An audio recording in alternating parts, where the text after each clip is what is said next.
escaped from the grave digged by her friends. I want to ask you a question. You trust someone in your life, your sibling, a classmate, or a friend who can get in touch with you. And in the end, that person is responsible for trying to bury you alive. Sounds like something out of a horror movie, right? But it wasn't fiction, it was real. The story of Rhailla Kloh, a Brazilian girl with a bright future who experiences the darker side of teenage violence, is a shocking example of the fragility of human trust. Rhailla, like many teenagers, was searching for belonging, friendship, and a place in the world. She was known for her kindness and infectious smile, characteristics that drew people to her. But behind this veneer of normality, there was a growing tension, an atmosphere where rivalries could quickly turn into something even darker. The crime took place in the city of Trindade, in Goiás, and went viral on the internet, showing just how far cruelty can go. Social media, which often serves as a space to connect people, can also become a stage for the spread of hate and violence. Rhailla's story began to gain attention when reports of her last days began to circulate. She had been involved in a fight with a classmate, a friendship that turned into a rivalry fueled by disagreements and misunderstandings. This conflict quickly escalated, leading to an act of violence that no one could have imagined. What drives someone to commit such brutality? The answer is not simple. Violence is often fueled by insecurities, the desire for control or revenge. In Rhailla's case, the betrayal of someone she trusted was a devastating blow. This feeling of betrayal is something that many young people face in life. The pressure to fit in, social expectations, and the fear of rejection can lead to unthinkable actions and tragic results. And what's more, how can a victim turn pain into strength? Rhailla's story doesn't end in tragedy. Her fight for survival and her ability to bounce back serve as a testament to human resilience. After the attack, Rhailla barely survived, but she also became a voice for other young people facing similar situations. She began sharing her story, speaking out about the importance of empathy and understanding in interpersonal relationships. Her experience became a platform to educate others about the dangers of violence and betrayal, showing that pain can be a catalyst for change. Rhailla became a peace advocate in schools, promoting dialogue about conflict and encouraging the building of healthy relationships among young people. Through her speaking engagements, she not only found purpose, but also helped transform pain into a powerful force for social change. Her story inspires many to face their own struggles and find ways to overcome adversity, proving that even in the darkest situations, there is light and hope. Rhailla Kloh, victim of torture by friends during her adolescence. Imagine trusting someone, sharing secrets, laughing together, and suddenly realizing that this same person is capable of beating you in the worst possible way. This is exactly what happened to Rhailla Kloh, a young woman who lived a true nightmare at the hands of someone who should have been her friend. Crime in Trinidad shocked the country by revealing cruel violence between teenagers, where the victim was tortured and humiliated by those she trusted most. The story began like any other between friends: conversations, meetings, moments of achievement. Rhailla and her friends used to spend hours together, sharing dreams and planning for the future. They laughed at the little things, shared secrets, and supported each other through the difficulties of adolescence. However, behind this facade of friendship, there were rivalries and resentments that Rhailla did not realize. The relationship that seemed insurmountable would become a nightmare. The attackers, motivated by crime, devised a plan that quickly turned into a terrifying situation. They will lure Rhailla to a secluded place where they can live uninterrupted. What should have been a relaxing moment turned into a traumatic experience. Without compassion, they inflicted pain, using both physical force and words that cut deep. Verbal violence, often overlooked, proved to be just as devastating as physical aggression. Rhailla's suffering was recorded in videos that circulated online, exposing her pain and generating outrage among those who witnessed it. The act of inhumanity not only destroyed the life of a young man, but also raised questions about the culture of violence among young people and the responsibility of social networks. The viralization of these videos sparked a debate about the need for more effective action to combat bullying and violence on digital platforms. This case raises a worrying question. To what extent is youth violence being normalized? What drives teenagers to become capable of such cruelty? The school environment often becomes an environment conducive to exclusion and humiliation. The pressure to fit in and the influence of social media can shape young people into something they never imagined they would be. The trauma left on Rhailla is not limited to physical scars, but emotional scars that can take years to heal. Over time, Rhailla's story began to gain notoriety, and she became a symbol of the fight against youth violence and oppression. Her courage to speak out and seek justice inspired other victims to speak out, showing that silence is not the only option. Rhailla began participating in awareness campaigns against bullying and youth violence, using her experience to educate others about the dangers of betrayal and brutality. But what she saw next was even more shocking. Rhailla not only sought psychological support to deal with her trauma, but also became an advocate for victims' rights. Her day as a priest included creating a project that promotes empathy and respect in schools, with the goal of preventing other young people from going through what she had. Turning her pain into strength not only helped her recover, but also inspired a new generation to break the cycle of violence and promote true friendship. The day of the diabolical and macabre plan. The plan was already drawn up. Two friends and two strangers, united in a terrifying purpose. The friends, inseparable since they were 12 years old, shared such a strong bond that Rhailla's house was like a second home to them. Despite only 2 years of friendship, the intensity of youth turned that time into an eternity. The victim reported that her sister, a 4-year-old special child, was also in the plans of the attackers, who intended to give her an overdose of the medicine she was taking. According to the victim, there was a list detailing each act of terror that would be inflicted on her, with each attacker responsible for a part of the plan. The torture included cutting off her fingers and toes, tearing out her tongue, and a dispute over whether her head would be cut off with her hair long or short. The torment began at 1 p.m. and lasted until 4 p.m.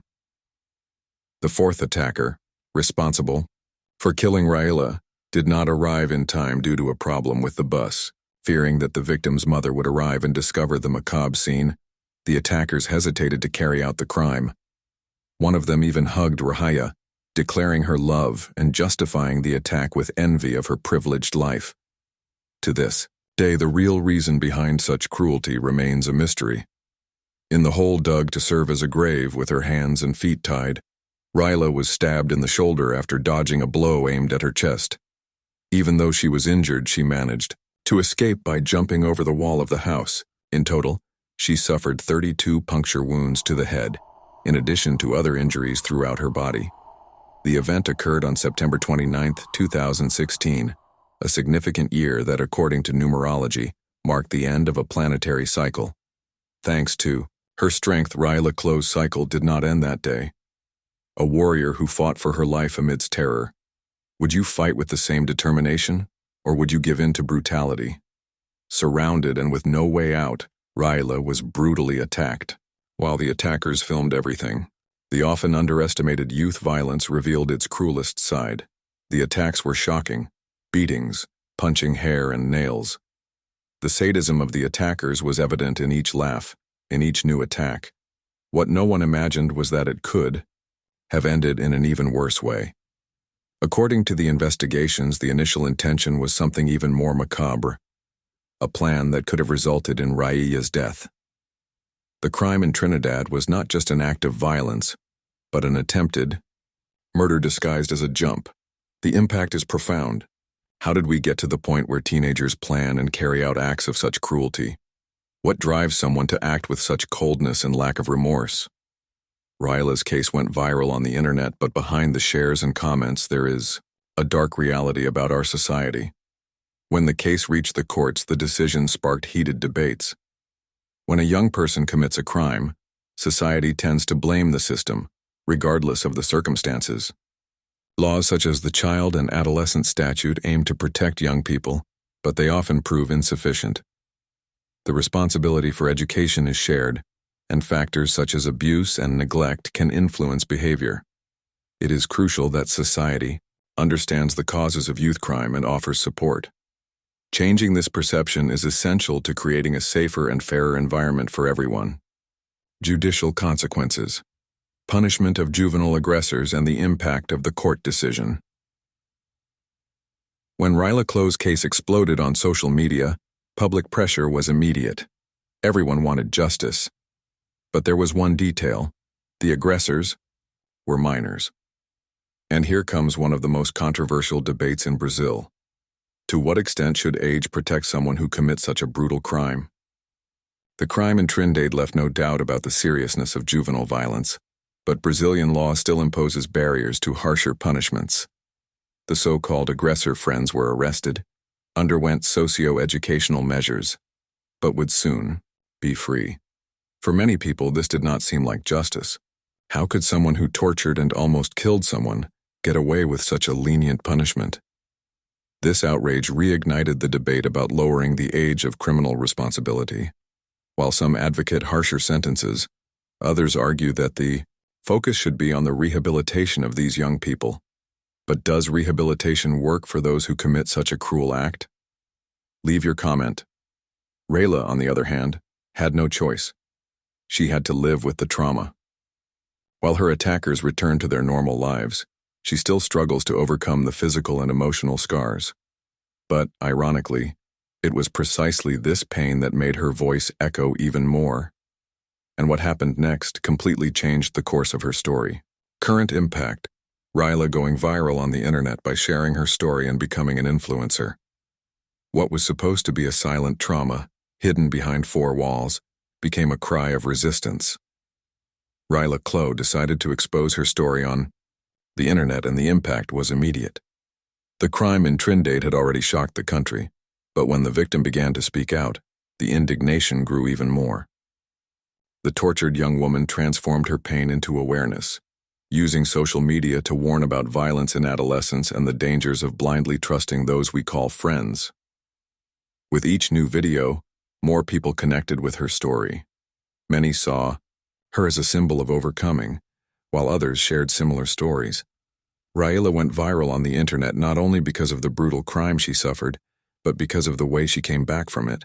Without realizing it, she became a digital influencer, with thousands of followers hanging on her every word. But fame has two sides. While many supported her, others questioned her intentions. Some people said she was taking advantage of her own suffering to gain visibility. But anyone who has lived through hell like hers knows that there is no profit in pain. Rhailla simply found a way to move forward on the internet and prevent other people from going through the same thing. And it was precisely this strength that helped her face the hardest part, rebuilding her life after everything that happened. No scar disappears completely, but some can become marks of resistance. Rhailla Kloh had to deal with the consequences of the crime in Trindade that went beyond the physical pain. The trauma of being tortured by her friends left invisible wounds, the kind that time does not erase so easily. Sleepless nights, fear of trusting, anxiety attacks, violence in adolescence leaves deep traces. But despite everything, she decided not to be a hostage to the past. Recovery was a long process full of ups and downs. Therapy, family support, and contact with other victims helped Rhailla rebuild her self-esteem. Transforming her pain into an active voice on the internet was also part of this process. Going viral on the internet was not just about gaining followers, but about finding a purpose. With each story, she showed that it was possible to survive and move forward, even after being betrayed by those she trusted most. Today, Rhailla Kloh is an example of overcoming. But her story also makes us reflect. How long will crimes like this happen again? What makes a friendship turn into hatred? Youth violence has become increasingly common, and ignoring it only strengthens impunity. The question remains, what are we doing to prevent other young people from going through the same hell? If you are interested in this story and want to continue following more stories like this, in addition to learning about topics such as overcoming, justice, and the reality of youth violence, be sure to subscribe to the channel. Turn on notifications so you don't miss any content, because what's coming will surprise you. Let's explore more cases together, learn, and who knows, change the reality of many people. Subscribe now and share this video with those who need to hear this story.